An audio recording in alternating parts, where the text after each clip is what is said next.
Bismillah, Assalamualaikum warahmatullahi wabarakatuh. Alhamdulillah, kali ini kita lanjutkan materi selanjutnya ya, yaitu bab baru kimia unsur bagian yang pertama. Pada kimia unsur bagian yang pertama ini kita akan membahas golongan gas mulia. Gas mulia nama lain golongan 8A ya. Sebelum kita mulai, ada baiknya kita berdoa dulu ya sebelum mulai belajar. Robbi zidni ilman, ya Robku tambahkanlah kepadaku ilmu pengetahuan. Dan ketika kalian menyimak video ini sampai selesai, jangan lupa menulisnya ya. Ikatlah ilmu dengan menulisnya. Nah, apa aja yang akan kita bahas pada bahasan kimia unsur? Yang pertama, kita akan membahas golongan gas mulia bagian yang pertama. Kimia unsur part yang kedua, kita akan membahas tentang golongan halogen, nama lain golongan 7A. Part ketiga, kita akan membahas golongan 1A atau alkali. Part keempat, kita akan membahas golongan alkali tanah atau golongan 2A. Part kelima, kita akan membahas periode ketiga. Part keenam, kita akan membahas unsur periode keempat khusus unsur transisi. Dan kimia unsur bagian terakhir atau part ketujuh, kita akan membahas unsur-unsur radioaktif ya. Oke, kita mulai dulu. Sebelum kita masuk ke golongan gas mulia, kita bahas dulu ya sifat-sifat periodik unsur secara umum. Apa aja sifat-sifat periodik unsur secara umum? Nah, kalian lihat ketika tanda panah ini ya, tanda panah menunjukkan sifat yang semakin bertambah ya. Nah, untuk kuadran daerah yang sebelah sini ya, cara menghafalnya sifat-sifatnya yang depannya huruf vokal. Huruf vokal itu apa? A, I, U, E, O ya. Di sini ada energi ionisasi, ada afinitas elektron, ada elektronegatifan dan oksidator. Nah, untuk sifat asam dia ada di kuadran sebelah sini ya. Nah, 4 sifat ini, energi ionisasi, afinitas elektron, elektronegatifan dan oksidator, dari kiri ke kanan, dari bawah ke atas, sifat ini semakin besar ya. Tapi untuk energi ionisasi ini terbesarnya golongan 8A karena dia golongan paling kanan. Tapi untuk afinitas elektron, elektronegatifan, dan oksidator ini yang paling besar golongan 7A ya. Nah, untuk sifat asam dari kiri ke kanan makin besar, tapi dari atas ke bawah makin bertambah asamnya, makin ke bawah makin asam ya. Nah, untuk kuadran yang sebelah sini ya, ini sifat-sifat yang depannya huruf konsonan, yaitu selain A, I, U, E, O, ada sifat apa aja? Jari-jari atom, reduktor, kereaktifan, sifat logam, dan sifat basa ya. Nah, ini sifat ini dari kanan ke kiri semakin bertambah, dari atas ke bawah juga semakin bertambah. Cara ngafalinnya, yang kuadran sebelah sini dari kanan ke kiri, dari atas ke bawah, sifat yang depannya huruf konsonan semakin bertambah besar. Seperti itu. Nah, catatan untuk sifat titik didih dan titik leleh nggak bisa masuk ke kuadran ini ya, karena dia berbeda untuk sifat yang golongan logam dan golongan non logam. Golongan logam ini secara umum 1 sampai 3A ya. Golongan non logam secara umum 4 sampai 7A ya. Nah, sifat logam titik didihnya makin ke bawah makin berkurang. Kenapa? Karena makin jauh dari inti atom kalau sifat logam. Tapi sifat non-logam, titik didih atau titik lelehnya dalam satu golongan dari atas ke bawah makin bertambah. Kenapa? Karena AR unsur makin besar. Seperti itu. Ini sifat-sifat periodik secara umum. Sekarang kita masuk ke gas mulia. Sebelum kita masuk ke gas mulia, kita bahas dulu ya tentang konfigurasi gas mulia.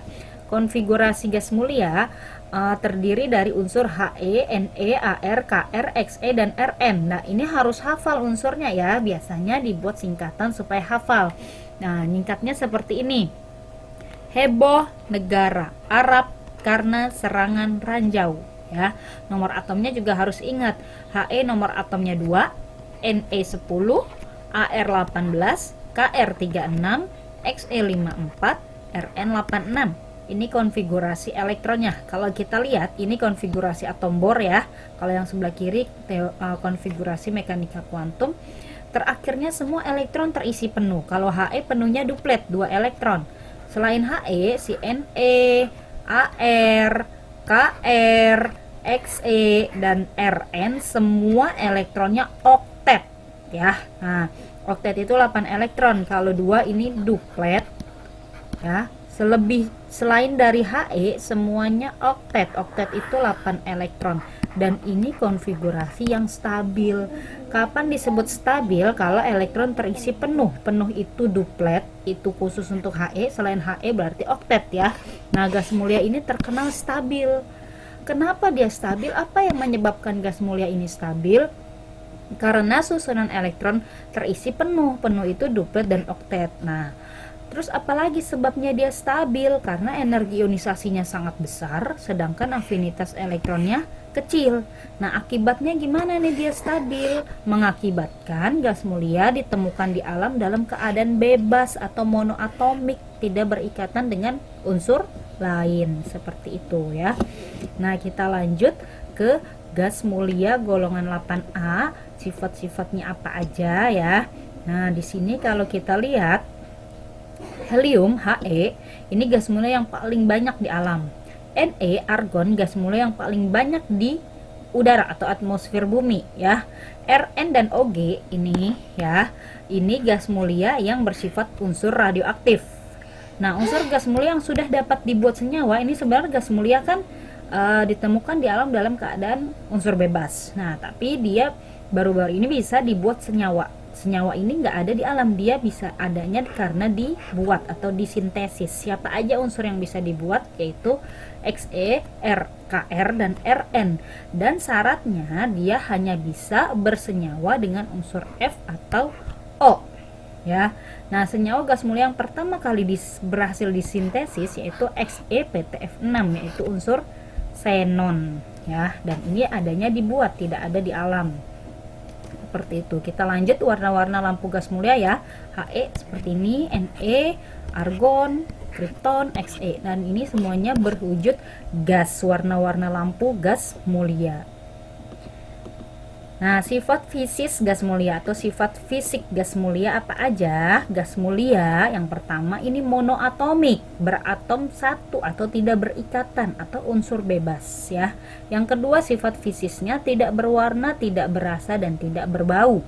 Nah, unsur yang sifat fisis yang ketiga, kelarutan dalam air sangat kecil ya, karena dia stabil, tidak mudah bereaksi. Dan keempat, urutan titik didihnya dari atas ke bawah makin bertambah ya. Nah, berarti yang paling tinggi titik didihnya Og, Rn, Xe, dan paling kecil si He karena dia paling atas. Yang paling bawah Og, ini titik didih yang paling besar. Nah, kita masuk ke sifat kimia gas mulia. Yang pertama, gas mulia ini stabil. Nah, karena stabil akhirnya dia sukar bereaksi dengan zat lain sehingga ditemukan di alam dalam bentuk unsur bebas atau monoatomik. Urutan kereaktifan sebenarnya masuk ke sifat-sifat umum periode unsur yang awal tadi ya. Dari atas ke bawah makin bertambah kereaktifannya. Berarti yang paling reaktif Og, yang paling tidak reaktif si He. Sebenarnya mah unsur gas mulia semuanya stabil, cuma kalau dibandingin sesama gas mulianya, yang paling reaktif itu Og, yang paling tidak reaktif itu He atau paling stabil. Nah, yang ketiga, bereaksi dengan unsur yang sangat elektronegatif. Nah, tadi sebenarnya gas mulia ini stabil, tidak mudah bereaksi, dan kalaupun direaksikan atau dibuat senyawanya, dia hanya bisa bereaksi dengan F dan O yang paling elektronegatif ya. Nah, yang keempat, bilangan oksidasi minimalnya 0, maksimalnya plus 8, seperti itu. Kita masuk ke kegunaan gas mulia apa aja nih dalam kehidupan sehari-hari. Nah, He dia digunakan sebagai pengisi balon udara ya, di Kapadokia tuh banyak balon udara ya. Nah, terus apalagi kegunaan helium, pencampur oksigen pada tabung penyelam ya. Jadi yang diving itu biasa tabungnya dicampur gas helium. Dan sebagai pendingin untuk suhu mendekati 0 derajat 0 Kelvin ya. Nah, neon, Ne apa aja kegunaannya? Sebagai pengisi bola lampu, lampu TL, lampu reklame, pendingin pada reaktor nuklir, dan penangkal petir. Yang selanjutnya Kr, kripton, apa aja kegunaannya? Sebagai pengisi bola lampu juga, digunakan juga dalam lampu kilat untuk fotografi kecepatan tinggi ya. Argon, Ar, sebagai gas penyambung las logam dan sebagai pengisi bola lampu pijar. Xenon Xe sebagai obat bius pada pembedahan, digunakan juga dalam pembuatan lampu untuk bakterisida atau pembunuh bakteri dan pembuatan tabung elektron. Terakhir Rn, radon, digunakan dalam terapi kanker, biasanya unsur-unsur radioaktif digunakan untuk terapi kanker karena bersifat radioaktif dan berperan sebagai sistem peringatan gempa. Nah, kita sudah selesai nih membahas materi. Maka apabila engkau telah selesai dari suatu urusan, tetaplah bekerja keras untuk urusan yang lain. Maka untuk itu kita berlatih soal-soal. Yuk kita berlatih soal yang pertama. Pernyataan di bawah ini yang tidak tepat untuk unsur-unsur gas mulia adalah yang mana yang tidak tepat? Ya, betul, sangat reaktif. Salah ya, harusnya unsur gas mulia ini sangat stabil. Nah, berarti yang tidak tepat adalah yang C. Nomor 2, konfigurasi elektron berikut yang tepat untuk menyatakan unsur gas mulia adalah ini harus oktet ya, elektron terakhirnya. Yang oktet yang mana? Yang oktet yang terakhirnya 8 elektron, tapi ingat urutannya habis Ne itu 3s 3p. Kalau dijumlahin elektronnya 8 berarti oktet. Kita lanjut ke soal yang ketiga. Unsur gas mulia yang paling banyak terdapat di udara. Yo, apa tadi? Yap, betul, argon. Yang keempat, gas mulia yang pada bentuk dasar hanya 3 kulitnya yang terisi elektron adalah yang mana? Yo, yang 3 kulit yaitu si AR. AR kan 18 ya, kalau kita konfigurasikan 288, ada 3 kulit si AR. Kita lanjut ke soal yang kelima. Di antara kelima unsur gas mulia berikut yang paling reaktif. Nah, tadi sifat-sifat kereaktifan gimana? Makin ke bawah makin bertambah sifat kereaktifannya. Berarti yang paling bawah di antara option ini adalah si Xe, xenon, seperti itu. Nomor 6 kita lanjut. Unsur gas mulia yang tidak stabil dan dapat memancarkan sinar alfa. Sinar alfa ini sinar radioaktif ya. Maka unsurnya juga yang bisa memancarkan sinar-sinar radioaktif yaitu unsur radioaktif. Siapa di sini? Yap, betul, Rn, radon.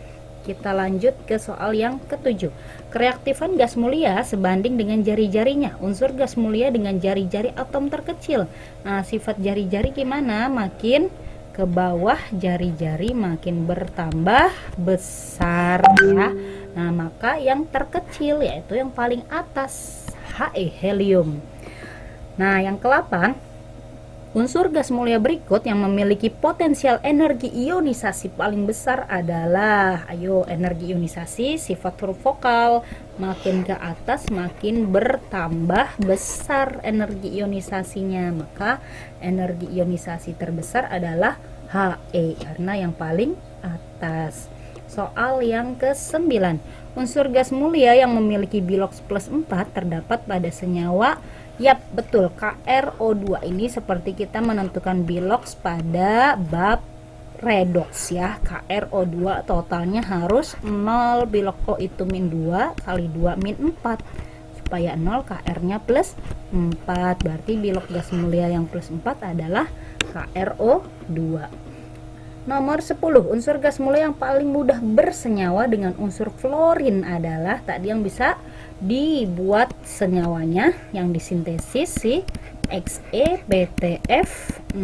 Maka si xenon yang bisa bersenyawa dengan fluorin. Soal yang ke-11, bentuk molekul dari XeF2 adalah, nah ini kita harus ingat bentuk geometri molekul. Xe atom pusat dilambangkan A, F atom ikatan dilambangkan X, jumlah atom ikatannya ada 2. Nah, kita cari ada elektron bebasnya enggak dengan cara elektron valensi atom pusat yaitu Xe, elektron valensinya 8 karena dia golongan 8, dikurang jumlah atom ikatan, si F-nya ada 2 dibagi 2. Berarti 6 bagi 2 adalah 3. Nah, maka ada E-nya nih 3 ya. Jadi AX2E3 bentuk rumus geometri molekulnya. Nah, bentuknya geometrinya linier. Kalau AX2 biasanya linier ya. Nah, soal yang ke-12 ya.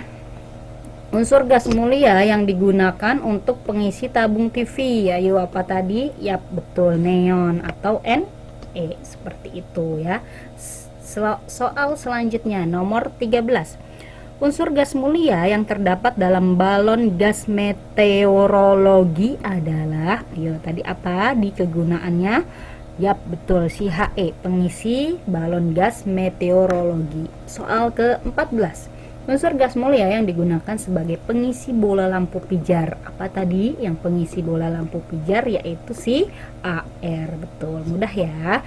Ini kimia unsur, banyakkan soal tentang hafalan. Jadi kita harus sering-sering latihan soalnya. Alhamdulillahirabbil alamin. Semoga bermanfaat. Terima kasih telah menyimak video ini sampai selesai, dan jangan lupa simak materi kimia lainnya ya di YouTube channel Ratnasari Kimia, atau bisa menghubungi email ratna997@guru.sma.belajar.id. Assalamualaikum warahmatullahi wabarakatuh.